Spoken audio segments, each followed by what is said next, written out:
కేరళలో రాజకీయాలు వేడిగా సాగుతున్నాయి ఇప్పుడు. నిన్ననే రాహుల్ గాంధీ వయనాడులో నామినేషన్ ఫైల్ చేశాడు. ఈరోజు ఈ వీడియో రిలీజ్ చేసే సమయానికి రాజీవ్ చంద్రశేఖర్ నామినేషన్ వేస్తున్నాడు. కోర్స్ నిన్న శశి థరూర్ కూడా నిన్న నామినేషన్ వేయటం జరిగింది. ఈరోజు రాజీవ్ చంద్రశేఖరు విదేశాంగ మంత్రి జయశంకర్ సమక్షంలో ఈరోజు తిరువనంతపురానికి నామినేషన్ వేస్తున్నాడు. సో ఎందుకు ఈ మాట నేను చెప్పాల్సి వస్తుందంటే, కేరళలో ఇవాళ రాజీవ్ చంద్రశేఖర్ పోటీ చేయటంతో నేరేటివ్ మొత్తం మారిపోయిందండి. ఇప్పటి వరకేంటి, యూడిఎఫ్ ఎల్డిఎఫ్ ఏం చెప్తే దాని ఆ మైండ్ సెట్లోనే ప్రజలు ఉండేవాళ్ళు, అదే నిజమని నమ్మేవాళ్ళు. రాజీవ్ చంద్రశేఖర్ రోజు రోజుకి జనాల్లో చాలా ఆలోచన కలిగిస్తున్నాడు. ఆయన ఏం చెప్తున్నాడు, డైవర్ట్ చేయడానికి వీళ్ళు ప్రయత్నం చేస్తున్నా, సిఐఏ పేరు మీదో పాలస్తీనా పేరు మీదో ఇంకొక దాని మీద డైవర్ట్ చేయడానికి ప్రయత్నం చేస్తున్నా ఆయన డైవర్ట్ కావట్లేదు. రాజీవ్ చంద్రశేఖర్ ఒకటే అడుగుతున్నాడు, 15 సంవత్సరాల శశి థరూర్ పర్ఫార్మెన్స్ ఎలా ఉంది, మిగతా ఆయన నాకు అనవసరం. నాకు కావాల్సిందేంటి, నేను ఎన్నిక కావాలంటే ప్రజల ముందు నా రిపోర్ట్ కార్డు ఎలా ఉందో పెట్టాలి. ఆయన ఏకరువు పెడుతున్నాడు. మనందరికి కూడా తెలియని విషయం ఆయన చెప్పింది ఏంటంటే, తిరువనంతపురం పార్లమెంటు కాన్స్టిట్యున్సీలో గ్రామీణ ప్రాంతాల్లో ఇంత అభివృద్ధి చెందింది కేరళ అనుకునేటువంటి గ్రామీణ ప్రాంతాల్లో ఈనాటికి 3 లక్షల ఇళ్ళకి ట్యాప్ వాటర్ కనెక్షన్ లేదట. ఎవరికి తెలియదు, మనకెవరికి చెప్పాం కదా, వీళ్ళిద్దరు కూడబలుక్కుంటారు. కాంగ్రెస్ సిపిఎం దేశం మొత్తం భుజం రాసుకొని అక్కడ మాత్రం వాళ్ళిద్దరూ పోటీ చేస్తున్నట్టు నటిస్తుంటారు. కానీ వాస్తవానికి ఏంటంటే, విషయాలు వచ్చినప్పుడు మాత్రం ఒకటి రహస్యంగా ఒకటే అవుతారు. తిరువనంతపురంలో కూడా అదే జరుగుతూ ఉంది. ఎంతసేపటికి ఆయన ఎవరు ఇవాళ రెచ్చగొడుతున్నారు, సెక్యులరిజం పేరుతోటి మతవాదాన్ని రెచ్చగొడుతుంది ఎవరు కాదు, మీరు ప్రజల సమస్యల మీద చర్చించండి అని చెప్తుంది ఎవరు అక్కడ. ఇదొక్కటి చాలు ప్రజలకి, ఇంక వేరే అవసరంలా. ఆయన అడిగే ప్రశ్నలకి జవాబు లేదు వాళ్ళ దగ్గర. బేసిక్ సర్వీసెస్ తిరువనంతపురం పార్లమెంట్లో గత 15 సంవత్సరాల నుంచి రోజు కుచించుకుపోతున్నాయి. పేదలకు ఇల్లు కూడా కట్టించలేని పరిస్థితిలో ఉన్నారు. ప్రైమ్ మినిస్టర్ ఆవాస్ యోజన పథకాన్ని వాడుకోలేదు. ప్రైమ్ మినిస్టర్ జలజీవన్ మిషన్ ఏదైతే ఉందో దాన్ని వాడుకోలేదు. కాబట్టి లెఫ్ట్ ఫ్రంట్ కానీ లేకపోతే యూడిఎఫ్ కానీ రెండు కూడా ఏ విధంగా ప్రజల్ని వంచిస్తున్నాయి, ప్రజల సమస్యల నుంచి పక్కదారి పళ్ళించి సెక్యులరిజం పేరుతోటి ఇంకొక పేరుతోటి ఎట్లా దృష్టి మరలిస్తున్నాయో చక్కగా వివరిస్తున్నాడు రాజీవ్ చంద్రశేఖర్. ఆయన చాలా చెప్తున్నాడు. ఆయన అదే కాదు, టెక్నాలజీని గురించి చెప్పాడు. టెక్నాలజీ ఎప్పుడో నేను మొబైల్ దీన్ని పెట్టానప్పుడు 15 సంవత్సరాల్లో అక్కడ కొత్తగా వచ్చిందేం లేదు. మిగతా సిటీస్ అని డెవలప్ అవుతున్నాయి, ఇది డెవలప్ కావట్లేదు. అట్లానే వెల్నెస్ టూరిజానికి ఇక్కడున్న పొటెన్షియాలిటీ ఎక్కడా లేదు. ఎందుకు ఇవాళ ఫారిన్ టూరిస్టులు రావట్లేదు, ఎక్కడ లోపం ఉంది అంటే, మీరు ఆ ఇన్ఫ్రాస్ట్రక్చర్ ప్రొవైడ్ చేయట్లేదు, ఎమ్యూనిటీస్ ప్రొవైడ్ చేయట్లేదు, డబ్బులన్నీ అంది మీరు వేరే వాటికి ఖర్చు పెడుతున్నారు. అసలు మీకు ఆదాయం సంపాదించుకునే మార్గాలు ఎతకట్లేదు. మీరు వెతకుండా ఇప్పుడేంటి, సుప్రీంకోర్టుకి వెళ్ళి కేసులు, మేము ఎక్కువ అప్పు తెచ్చుకుంటాము, మాకు పర్మిషన్ ఇవ్వట్లేదు కేంద్ర ప్రభుత్వం. అప్పు కోసం అండి వాళ్ళు సుప్రీంకోర్టుకి వెళ్ళేది ఏంటంటే, మా ఆర్థిక పరిస్థితి బాగలేదు, మేము ఎక్కువ అప్పులు తెచ్చుకుంటాం అంటే వీళ్ళ ఒక్క రాష్ట్రానికే పరిమితం స్పెషల్గా ఇవ్వాలి. సో ఇదనమాట. కేరళ దీన్నంతా బాగా ఎక్స్పోజ్ చేస్తున్నాడు. రెండోది, నిన్న ఒక ఇన్సిడెంట్, ఒక ఏరియాకి వెళ్ళి మెమోరియల్ కట్టిస్తా అన్నాడు. అక్కడ ఏంటి ఆ మెమోరియల్ అంటే, కార్గిల్ విజయ్ దివాస్ సందర్భంగా కార్గిల్లో చనిపోయిన అమరవీరులకి కేరళలో గుర్తింపు లేదండి. అంటే నేషనలిజం అనేది తప్పు ఇక్కడ. ఏంటి అది, బీజేపీ కావాలని నేషనలిజాన్ని రెచ్చగొడుతుందని చెప్పి ఈయన చెప్పంగానే మళ్ళీ మొదలుపెట్టారు. అక్కడున్న జర్నలిస్టులు అంతా వాళ్లే కదా, ఇంకా వేరే ఇదే లేదు. సో ఆయన అదే చెప్పాడు, ఐఆమ్ నాట్ అపాలజిస్టిక్. అవును, నేను గర్వంగా చెప్పుకుంటా, నేను జాతీయవాదిని. కార్గిల్లో చనిపోయినటువంటి వ్యక్తికి మెమోరియల్ అసలు 15 సంవత్సరాలు 25 సంవత్సరాల నుంచి మీరు ఎందుకు కట్టించలేదు? అది కూడా మీ తప్పే, నేను కట్టించిస్తాను అని చెప్పాడు రాజీవ్ చంద్రశేఖర్.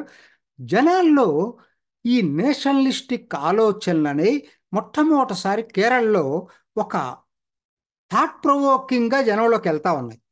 రాజీవ్ చంద్రశేఖర్ పోటీ చేసి ఉండకపోతే యూడిఎఫ్ ఎల్డిఎఫ్కి ధీటుగా జవాబు చెప్పేవాళ్ళు ఉండేవాళ్ళు కాదండి. దీని స్టేచర్ కూడా ఇంపార్టెంట్. మిగతా వాళ్ళు పోటీ చేసినా ఆ స్టేచర్ లేదు. నేషనల్ పాలిటిక్స్ మీద అవగాహన ఉండి వీటిని గురించి చెప్పగలిగినటువంటి అవగాహన ఉండి రాజు అద్భుతంగా మాట్లాడుతున్నాడు ఆ విషయాల్లో. సో కాబట్టి జనాల్ని అట్రాక్ట్ చేస్తూ ఉన్నాడు రాజీవ్ చంద్రశేఖర్. ఇన్నాళ్ళకి నా దృష్టిలో ఏంటంటే ఒక నేరేటివ్ను, వాళ్ళు చేసే నేరేటివ్ను కాకుండా రాజీవ్ చంద్రశేఖర్ బీజేపీ నేరేటివ్ని సెట్ చేయగలిగాడు కేరళలో. ఫస్ట్ విజయం అండి ఇది. ఇదే గొప్ప విజయం. శశి థరూర్కి ముచ్చెమటలు పోయిస్తున్నాడు. ఇది ఇవాళ జరుగుతుంది. అది ఒకవైపు జరుగుతూ ఉంటే రెండో వైపు నిన్న రాహుల్ గాంధీ నామినేషన్ వేశాడు. ఇందానే చెప్పాను కదా. విశేషం ఏంటంటే రాహుల్ గాంధీ నామినేషన్లో జరిగింది ఏంటంటే ఒక్క జెండా లేదండి, కాంగ్రెస్ జెండా. ఏమిటి అని వెతికితే దానికి డైరెక్షన్ అట, అది కాంగ్రెస్ డైరెక్షన్. ఎందుకని? కాంగ్రెస్ జెండా పెడితే ముస్లిం లీగ్ జెండా పెట్టాలి. ఎందుకంటే కాంగ్రెస్ వాళ్ళు ఎంతమంది ఉంటారో అక్కడ ముస్లిం లీగ్ వాళ్ళు అంతమంది. అది ముస్లిం ఆల్మోస్ట్ 40% ముస్లింలు ఉన్నటువంటి కాన్స్టిట్యున్సీకి వెళ్ళి పోటీ చేస్తున్నాడు ఆయన. ముస్లిం లీగ్ మద్దతు లేకుండా రాహుల్ గాంధీ గెలిచే ప్రసక్తే లేదు. సో కాబట్టి ఏంటి, పోయినసారి 2019లో ఇదే పద్ధతిలో పోటీ చేస్తే వాళ్ళు ముస్లిం లీగ్ జెండాలు పట్టుకుంటే దేశం మొత్తం కూడా పాకిస్తాన్ జెండాలని చెప్పి టీవీలంతా ప్రచారమైంది. ఎందుకని? రెండింటికి తేడా లేదు. ముస్లిం లీగ్ జెండాకి ఆల్మోస్ట్ పాకిస్తాన్ జెండా లాగా ఉంటుంది అది కూడా. సో కాబట్టి భయపడిపోయి రాహుల్ గాంధీ ఈసారి. కాబట్టి మేము మా జెండా పెట్టాం, మీరు మీ జెండా పెట్టద్దు, ఇద్దరం కలిసి బెలూన్లు ఎగరేద్దాం, బెలూన్లు పట్టుకుందాం. ఇది ఎక్కడ చూద్దాం అండి? అంటే ఎక్కడ దాకా గెలుపు కోసం ఎక్కడ దాకా రాజీ పడిపోయాడో రాహుల్ గాంధీ. ఎవరో ఒక చిన్న చోటా క్యాండిడేట్ అనుకోవచ్చు. గెలుపు కోసం చివరికి జెండాని డిస్ప్లే చేయలేని పరిస్థితిలోకి రాహుల్ గాంధీ వెళ్ళాడండి. అంటే వాళ్ళు రోజు రోజుకి దిగజారిపోతున్నట్టు క్లియర్గా అర్థమైపోతా ఉంది. ఎందుకంటే వాళ్ళ ఎస్డిపిఐ, ఇందాక నేను అదే చెప్తున్నా, ఎస్డిపిఐ అనేది ఏంటి? పిఎఫ్ఐ. ఎక్కడైనా దీని గురించి తెలియదేమో, కూడా కేరళలో వాళ్ళకి తెలియకుండా లేదండి. బాగా తెలుసు. ఎవరికైనా తెలుసు అంటే పిఎఫ్ఐని గురించి, ఎస్డిపిఐని గురించి కేరళ ప్రజలకు తెలుసు. మీకు గుర్తుండే ఉంటుంది, ఈ మధ్యన టీచర్ కేసులో వాళ్ళకి ఉరిశిక్ష పడింది కొంతమందికి. ఏది ఆయన పేరు నాకు గుర్తు రావట్లేదు, థామస్ ఏదో ఉంది. ఆ టీచరు ఏదో ఆయన ఒక చిన్న కామెంట్ చేశాడని ఖురాన్కి వ్యతిరేకంగానో ఏదో ఆయన చెయ్యి నరికేశారు.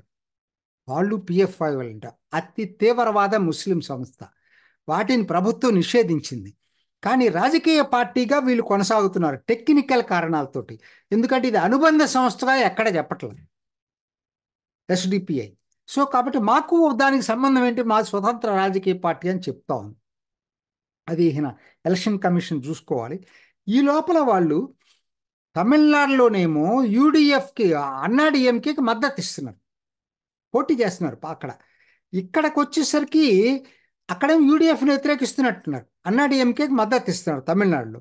కేరళలో ఏంటంటే నిన్న ఒక తీర్మానం చేశారండి, వాళ్ళ మౌల్వి ఒక తీర్మానం చేశాడు. ఏంటి అంటే, మేము ఈసారి పోటీ చెయ్యం కేరళలో. గుంపగుత్తగా మా సానుభూతి పరులందరూ కూడా యూడిఎఫ్కి ఓట్లేస్తారు, కాంగ్రెస్కి ఓట్లేస్తారు. ఇదండి నేను చేసింది. మిగతా చోట్ల పెద్దగా తెలియట్లేదు దాని ప్రభావం, దాని తీవ్రత ఏంటో మిగతా రాష్ట్రాలకు తెలియదు, కేరళకి తెలుసు. కేరళ నివ్వెరపోయింది ఒక్కసారి. కేరళ మీరు హిందూ సమాజం, క్రిస్టియన్ సమాజం. ఎందుకంటే లవ్ జిహాదీ పేరుతోటి, లేకపోతే ఐఎస్ఐఎస్ ఉగ్రవాదాల్లోకి వెళ్ళిన వాళ్ళు కేరళలో ఎక్కువగా ఉన్నారు కదా. వాళ్ళందరూ ఈ పిఎఫ్ఐ తోటే ఎక్కువ లింక్స్ ఉన్నాయి. సో కాబట్టి పిఎఫ్ఐ ఏంటి, దానికి సంబంధించిన ఎస్డిపిఐ కాంగ్రెస్కి, ముస్లిం లీగ్ వీటికి మద్దతు ఇవ్వటం ఏంటనేది ఆలోచన చేస్తుంది. ఏం చేయాలి ఇప్పుడు? వాళ్ళు చివరికి పెద్ద ఇష్యూ అయితే కాంగ్రెస్ నాయకులను అడిగితే ఏముంది, మేము అడగలేదు వాళ్ళని, వాళ్ళంతా వాళ్ళు స్వచ్ఛందంగా చేస్తున్నారు. అడుగుతుంది జనం ఏంటి? రాహుల్ గాంధీ, కాంగ్రెస్ అధికారికంగా రిజెక్ట్ చేయమని చెప్తున్నారు వాళ్ళ మద్దతుని. ఇక్కడ అక్కడ అది ప్రభావం చూపిస్తుంది. సపోర్ట్ తీసుకుంటే, ఎస్డిపిఐ సపోర్ట్ తీసుకునేటట్టయితే క్రిస్టియన్స్, హిందూస్లో వ్యతిరేకత వస్తుంది. తీసుకోకపోతే కొన్ని నియోజకవర్గాలు ఎట్లున్నాయంటే, నార్థరన్ కేరళలో 10,000 15,000తోనే ఎవరైనా గెలిచే అవకాశం ఉంది. పార్లమెంట్ నియోజకవర్గం నేను చెప్పేది, అంత కీన్ కాంటెస్ట్ ఉంటుంది. అక్కడ ఈ 10-15,000 ఎస్డిపిఐకి ఉండేయే కీలకం కావచ్చు. అందుకని కాదనే పరిస్థితి లేదు. ఒకవేళ కాదంటే ఎస్డిపిఐ లోపాయికారిగా ఎల్డిఎఫ్కి సపోర్ట్ చేస్తుందేమని భయపడుతున్నారు. అంతకుముందు స్థానిక సంస్థల ఎన్నికల్లో 2020లో ఈ ఎస్డిపిఐ ఎల్డిఎఫ్కి మద్దతు ఇచ్చింది స్థానిక సంస్థల్లో. సో కాబట్టి వాళ్ళని ఇగ్నోర్ చేయటం ఇష్టం లేదు, అట్లని ఓన్ చేసుకోవటం ఇష్టం లేదు. ఇది చాలా ఆశ్చర్యకరంగా ఉంది. ఎస్డిపిఐ ఇవాళ డబుల్ ఎడ్జ్డ్ స్టోర్డ్ అయిపోయింది దానికి మద్దతు ఇవ్వటం అనేది.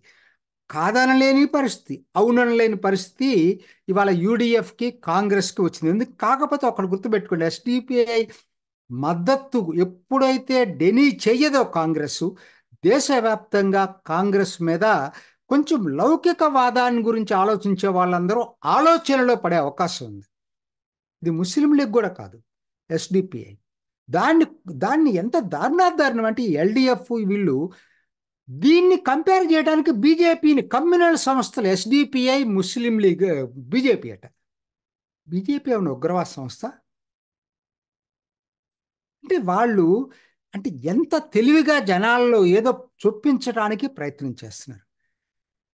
నువ్వు ఎస్డిపిఐని మిగతా వాటితో కంపేర్ చేయటం ఏంటి?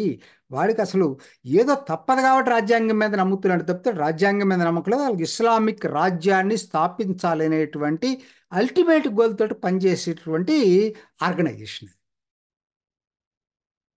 కేరళలో ఇది మాత్రం చాలా వివాదాన్ని సృష్టించేటువంటి అవకాశాలే మెండుగా కనపడుతున్నాయి.